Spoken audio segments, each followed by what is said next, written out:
Mr. Trump, thank you so much for your time. Thank you. Thank you. So I want to start by asking, Hillary Clinton did make history. I know she's not your favorite person, but she made history by becoming the first female presidential nominee from a major party in American history.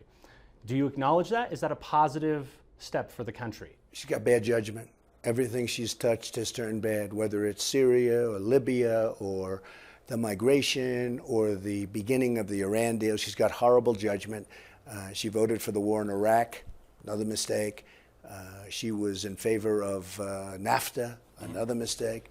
Got bad judgment. But we're going to have a woman president, but it shouldn't be her. She would be catastrophic for our country. Some other election, some other day, you think there should be Well, no, it's going to happen, president? absolutely. Probably won't be very long, but it should not be her. Clinton said of you last night, a man you can bait with a tweet is not a man we can trust with nuclear weapons. What do you say back to her? Well, that was just a soundbite written up by her people, and it's inappropriate that she says it because she knows it's not so. And you know, my Twitter following is, I guess, between Facebook, Twitter, et cetera, we have 22 million people, and she doesn't like that because that's pretty dominant.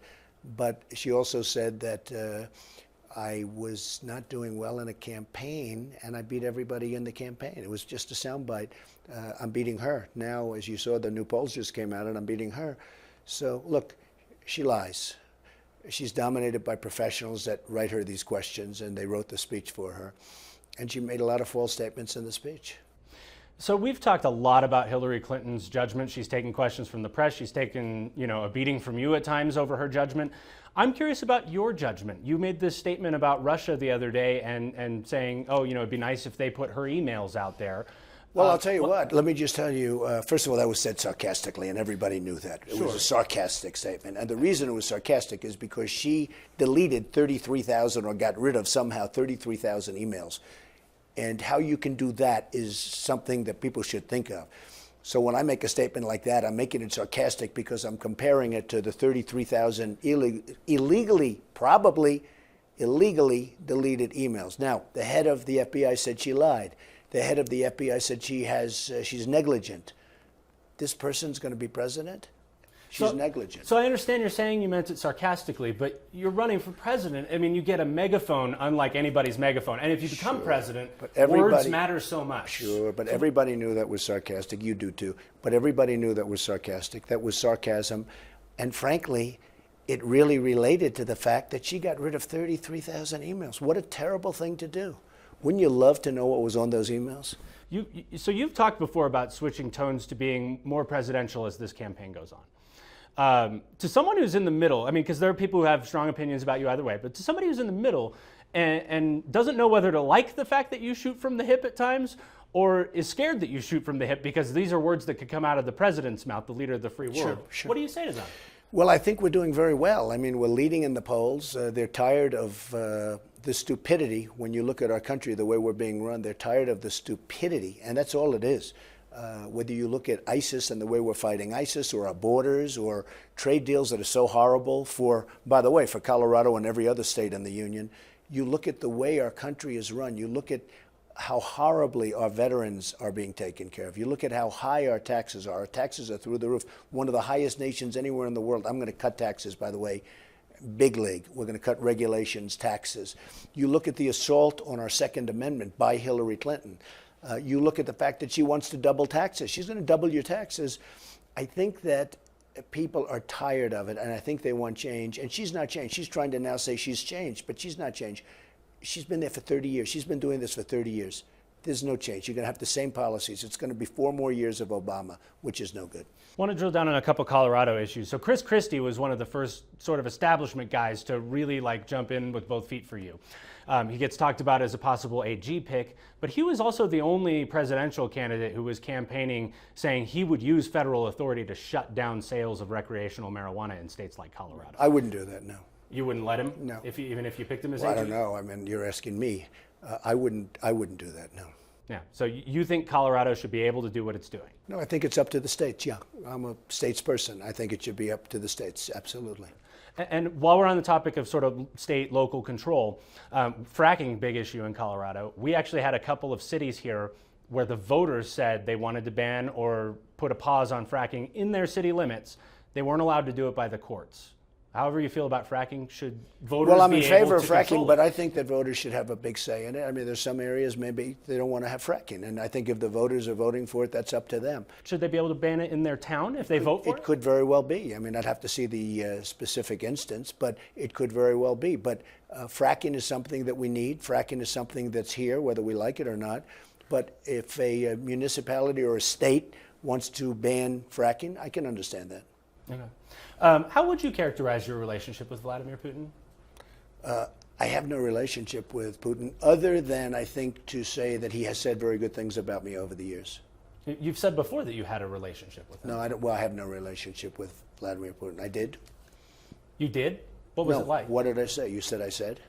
You were quoted in an interview, I believe it was 2012. I'd have to go back and look at it. I don't know. You'd have to show me the interview. No, I don't know Vladimir Putin. Okay. Hillary Clinton pulled down ads in Colorado suggesting she feels pretty comfortable here, pretty confident that she might beat you. Well, I think I'm doing Do you have well. work to do in No, Colorado? I think we're going to win Colorado. I think we should win the state. We polled very well here, and I think we're going up. We're in a nice trend. We're leading overall now. As you know, we're leading in Pennsylvania, Ohio. We're leading in Florida. I think we're going to do well in Colorado. We're going to be here a lot. I have a lot of friends in Colorado, and we're doing, I think, great in Colorado. So we'll see. But I'll be back a lot. So out west, the federal government owns 47% of the land. Right. Is that too much? Well, I'm going to look into that, and it's a question I get asked an awful lot out here, and I'm going to take a very serious look at that, and I will be. We'll get back to you on that one because a lot of people are wanting to really have policy on that, and I'm going to come up with it, and I'm in the process of doing it right now, and I have some pretty strong opinions, but I won't talk about it right now. You've definitely seen anger on it, though. You've had the whole there's Clive great Bundy anger. episode. No, What do you make of that? What do you make well, of that? there's The a whole rough- hold up at the refuge? Yeah, that was a tough period of time. That was very tough. There's a lot. Did they go too far? There's a lot of emotion. Well, I'm not going to comment on who went too far, but I will tell you there's a lot of emotion on that issue. Yeah. So I want to tell you a story. This guy who drove me to the airport last night, going to become a citizen. He's from India, going to become a citizen in a month or two. And he says he's leaning towards voting for you because he's going to be his first election, so you'll like that. Because he likes that you talk tough on illegal immigration. Okay. He wants people to do it above board. But he also told me he thought it was more practical to, punish these people with extra taxes or do something like that rather than deport 11 million people. No, I understand that. And there are some people think you should do that. But again, I've said that we are going to have very strong borders, but people are going to come in. Tremendous numbers of people are going to come in, but they're going to come in legally. They have to come in legally. If we don't have strong borders and if they don't come in legally, we don't have a country. He wants to know how you're going to pay to get rid of 11 million people who are Well, here he's right going to now. have to watch. If you look, Obama has taken 2.5 million people out. The laws are already on the books, just so you understand. Right now, he took 2.5 million people. I understand. You want to enforce the laws. All I want to do is enforce the law. I don't want new laws. I don't want old laws. We're just going to keep the law just the way we have it right now. Obama, people don't know this, he's taken out 2.5 million people. Nobody knows that. Nobody ever mentions that. So we're going to enforce the laws. You made a big point in the primary about self-funding your campaign and how that made you independent, not beholden to people. Yeah. What do you say now that you're fundraising? Well, I am self-funding my campaign. If you look at my campaign. Well, I understand okay, you're putting money Let in. me explain. Yeah. I put in about close to $60 million for the primaries. Now, since then, I put in a lot of money toward the general. But I'm also raising money and helping the Republicans raise money for the Republican National Committee and for the Republican Party. So I'm raising a lot of money for the Republican National Committee and for the Republican Party, but I'm also putting in a lot of my own money and spending a lot of money. The tone we heard out of the Republican convention was very much centered around this theme that the country's in trouble. It's on the wrong track. Democrats, sort of the opposite. They want to continue the legacy of President Obama. They feel like we're heading in a positive direction. Make the case to me if I'm on the fence. Why is the country in trouble? I think that, first of all, the Republican Party is very unified, other than a few people. But for the most part, it's very unified. You saw that in the convention. You see that in the polls. I had a tremendous jump. I had one of the biggest jumps that anybody can remember coming out of the polls. Somebody said I had actually as much as 10 points. I'm leading Hillary Clinton, and I think that's because we had a great convention. We really had a great convention. People want to see borders. They want to see lower taxes. They want to see less regulation. They want to see a strong military, hopefully not to be used, but they want to see a strong military. They want to have Common Core ended. They want education to be local. They want Obamacare terminated. They want it terminated, and they want a much better alternative, which we're going to do. I mean, we're going to have a much better alternative and a much less expensive alternative. Second Amendment has to be protected. Second Amendment, so important, has to be protected. Hillary Clinton is essentially going to abolish the Second Amendment. One of the first words I hear out of a lot of people's mouths when I talk to them about you is angry. You an angry guy? No, I'm a happy guy, and I'm a content person when things are going right too. Things are going very badly for the country. The country is angry, and I think that's one of the reasons I'm doing so well, because we have people that are incompetent running our country. Whether it's borders or taxes or regulations or military, you look at what they've done to our military with the depletion of our military. The way they take care of our vets is horrible. So I think I can tell you there's a great anger from very good people and very smart people out there toward the way the country is run. Ted Cruz outperformed you in the primary in Colorado. At the delegate count was 33 to 4 for you. Excuse me, he didn't outperform me. Oh. If it would have been a vote, I would have won the vote. Every poll had me winning the vote big in Colorado. I learned a lot from Colorado, because in Colorado, it was like an inside job. And I said, what happened in Colorado? Where's the vote? The people didn't vote. And that's why you had people marching in the streets, because the polls showed that I would have won. So I won almost all the states. I won by we had almost 14 million votes overall, the highest vote in the history of the Republican primaries. And had they had a people's vote in Colorado, we would have won that easily. You still got a problem with the Republican Party in Colorado? Well, I was unhappy with what they did, because they basically gave it to the bosses instead of the people, and the people were very unhappy too. Had they had a vote, I would have won the Republican Party nomination in Colorado. All right, one more question. One more question. What is the tone we should expect from Donald Trump going forward between now and November? Will it be different than what we've seen so far? No, I think it'll be very similar. I mean, I want to keep it similar. I've been very well. It's a strong tone. It's a fair tone. It's a tone that we mean business. We want law and order. We want strong military. We want our borders, all of the things that I've been telling you. We want lower taxes. Our taxes are being dissipated. We're one of the highest tax nations in the world. We want less regulation. We need to protect the Second Amendment, all of the things that I've been telling you, and the tone is going to be a firm tone, but it's going to be a tone to win. You know, I've been winning all my life. That's what I do, is I win. Hillary Clinton's a loser. I mean, she's somebody that makes bad decisions. She's got horrible judgment.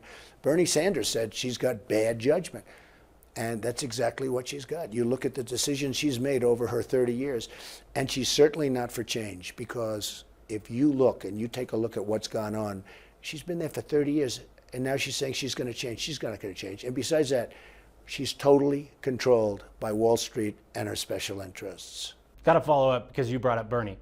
He said his people aren't going to go for you. They're just not going to happen, he says. What do you say back to Bernie? Bernie made a big mistake, because Bernie made a deal, and I think he's got buyer's remorse. I think his people are going to go for me because of trade, because he was right about only one thing. He was right about trade. I mean, he said that we're being ripped off on trade, and we are. So I think he's lost control of his people. He made a terrible mistake. He sold out to the devil, and his people are very upset about it. And you saw that last night. And you even saw it with him. He's sitting there, and they're talking about him, and he looks like he's in a state of major depression. So, no, Bernie Sanders he made a bad deal. He ruined his legacy. Had he not made that deal, his legacy would have been terrific. But he made that deal. He sold out to the devil. Donald Trump, the Republican presidential nominee. Thank you for your time. Thank you very much.